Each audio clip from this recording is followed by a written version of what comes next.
Kimmi Scott giving her opinion on LaTerice and the Glen DM situation from Belle Collective has opened a door that a lot of people have been waiting to walk through. The moment she answered Carlos's question, everything shifted, because the irony of her response was too loud to ignore.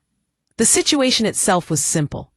Carlos sat down during his live and asked Kimmi what she thought about the biggest storyline from the shortest season of Belle Collective. Glen still being married, yet in the DMs of another woman. But the real interest came when Carlos pushed a bit further and asked whether LaTerice should have told LaTeshia right away once she learned about Glen being in another woman's messages. And instead of dodging the question or softening it, Kimmi gave a clear and certain answer. An answer that shocked a lot of viewers because the standard she placed on LaTerice is not a standard she has walked out in her own friendships. Kimmi said that at first, she believed LaTerice and LaTeshia were much closer, so she thought that LaTerice should have told her immediately. She said that based on what she assumed about their friendship, she believed that LaTerice owed LaTeshia the truth as soon as she learned about the DM situation.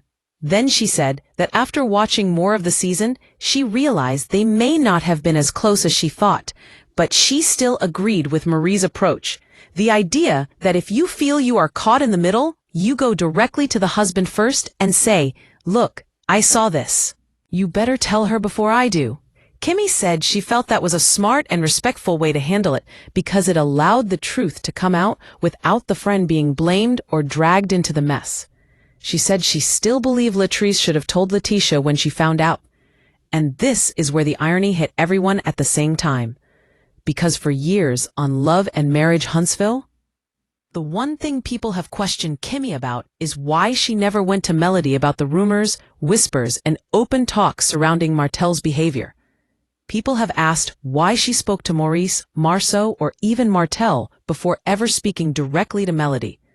People have asked why she used a softer hand with Martel while having a sharper tone with the women in the group.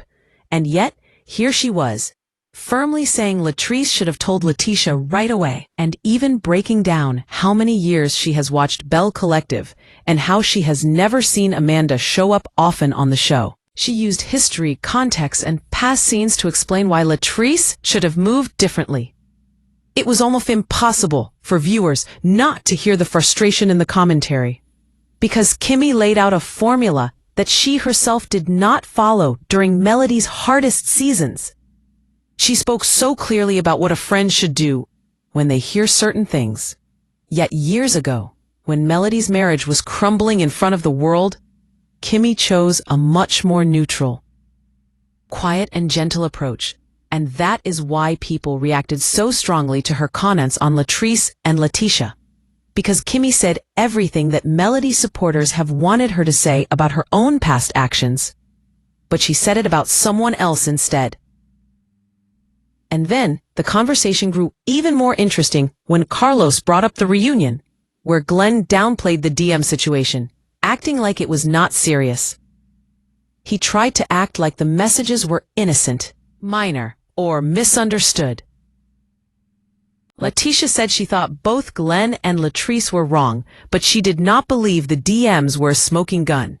She was more upset about LaTerice's reaction, feeling that LaTerice laughed at her pain, while LaTerice insisted LaTeshia should have been giving more energy to her husband instead of lashing out at her. And that is when Carlos circled back to Kimmi for her thoughts. Kimmi said a married man should never be in any woman's DMs. She said it did not matter who messaged first or what the messages were about. She said a married man has no business doing that. And instantly, people watching froze. Because when it comes to almost every married man on any of Carlos's shows, Kimmi holds them to a strong standard, except one, Martel. The disconnect is too obvious to ignore. When it comes to every other man, Kimmi calls out the behavior. She points out the wrongdoing. She says what is right, and she says what is wrong.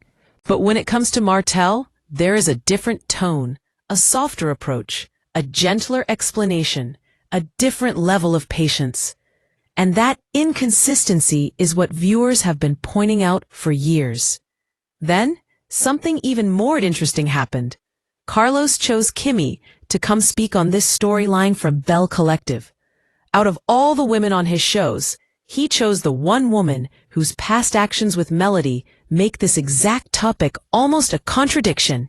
He did not bring on LaTeshia. He did not bring on Destiny. He did not bring on Stormy. He did not bring on Tiffany. He did not bring on Wanda. He brought on Kimmi, knowing exactly what viewers have said for years about her handling of Martell. And viewers immediately realized that Carlos knew what he was doing. He set up a moment where the audience would naturally compare Kimmi's words to her past actions. And he also set up a moment where Kimmi would walk straight into that comparison without even realizing it. Many people felt like she didn't even try to step around the trap. She walked right into it and kept talking. And the part that stood out the most was when Kimmi said she had watched Belle Collective for years and never saw Amanda much, which made her believe Latrice and LaTeshia were close. She based her expectation on history, timing, and past scenes. And that statement makes everything even more ironic. Because if we apply the same logic to Huntsville, then Kimmi had years of history seeing Melody confide in her husband, seeing Melody be loyal, and seeing Melody trust her inner circle. So why did she not give Melody the same benefit? Why did she not pull Melody aside privately? Why did she never say, "I don't have the proof, but here's what the streets are saying"? Why did she not check on Melody the same way she believes Latrice should have checked on LaTeshia? It becomes even more clear when you look at how Kimmi responded to Martell for years. She corrected him lightly. She told him simple truths, but she never held him to the standard she holds other men to. The softness she used with Martell has always been questioned because Martell's behavior was not small or hidden. It was public. It was loud. It was repeated. Yet somehow, Kimmi always gave him room to explain, room to be defended, room to be comforted. Meanwhile, Melody was the one the group expected perfection from. Melody was the one they wanted to be kinder, quieter, more forgiving. And that is why many people saw Kimmi's words on Latrice as a moment of unintentional self-reflection, except the reflection was pointed at someone else. And then there was the extra layer of Claudia Jordan being kept off the screen while Kimmi was talking. Many viewers noticed it. Claudia is outspoken, pro-woman, and not afraid to hold anyone accountable. If she had been on the panel while Kimmi was breaking down her expectations for Latrice, it would have shifted the whole tone. So some viewers felt Carlos kept Claudia out of the discussion until Kimmi left because he did not want any conflict or uncomfortable questions. He wanted Kimmi to speak her truth without anyone challenging the contradictions. And once Kimmi left the screen, Claudia came right up to discuss Kandi and Todd. It was a very clean, controlled transition. But even in that segment about Kandi and Todd, there was still a theme about women being judged harder, women being blamed more, and women being held to higher standards while men benefit from excuses and lowered expectations. Claudia said she was not shocked that many women were siding with Todd and dragging Kandi. She said women rarely stand together. She said men, no matter their age, background, or orientation, stick together much more. And that conversation, although not directly about Kimmi, still felt connected to everything people have been saying about her. The way she handles men versus women, the way she excuses certain behaviors, the way she demands more from women than she does from men. And that is why viewers were left stunned when she spoke so strongly about Latrice's responsibility to LaTeshia. Because the wording, the logic, the reasoning, all of it sounded like something she should have said years ago about her own circle. Instead of holding Melody close, she held Martell close. Instead of warning Melody, she kept distance. Instead of calling Martell out with the same tone she uses for other men, she softened every blow.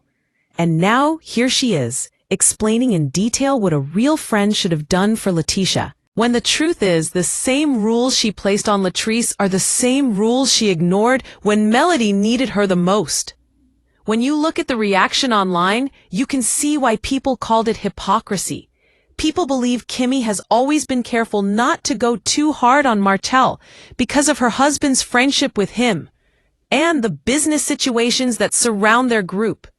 People believe she never wanted conflict with the men. People believe she did not want to disturb the peace Maurice keeps with them. And people also believe that Kimmi does not want to be dragged into any mess that involves the cheating scandals, or the timelines, or the rumors that always float around Huntsville. So instead of getting involved, she often steps back. But the problem is, when she steps back with Melody, yet steps forward to give public judgment on other women, it highlights a double standard. And now, after hearing everything Kimmi said about Latrice and LaTeshia, people are asking a simple question. Why does Kimmi expect more honesty and loyalty from Latrice than she gave to Melody? Why are people expected to move right when she herself moved left? Why is she comfortable being direct about someone else's marriage, but gentle about Martel's behavior? That is the center of the entire conversation. The truth is, Kimmi's commentary created a moment of reflection for the entire Huntsville audience. It made viewers look back at old episodes.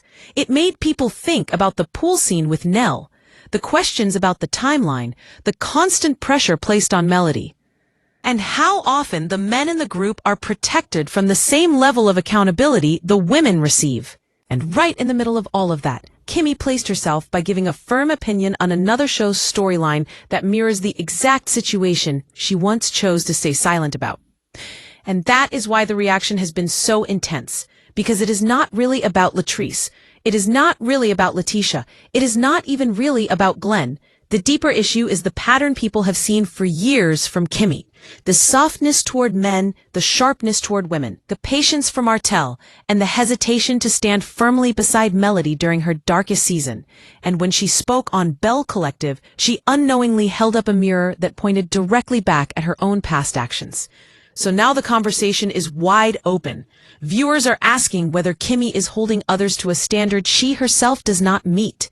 They are asking whether she truly believes in the girl code she described. They are asking whether she has grown or whether she still sees friendships through the lens of keeping peace rather than keeping truth. They are asking whether she would handle things differently now if she could go back. They are asking whether she expects loyalty she cannot give. And at the end of the day, the only thing left to do is look at the reality of the situation. Kimmi's words were clear. Her standard was clear. Her expectation for Latrice was clear. And now the audience is simply measuring her past actions against her present words. Whether that is fair or not depends on who you ask. But the comparison is happening, and the discussion is not going away anytime soon.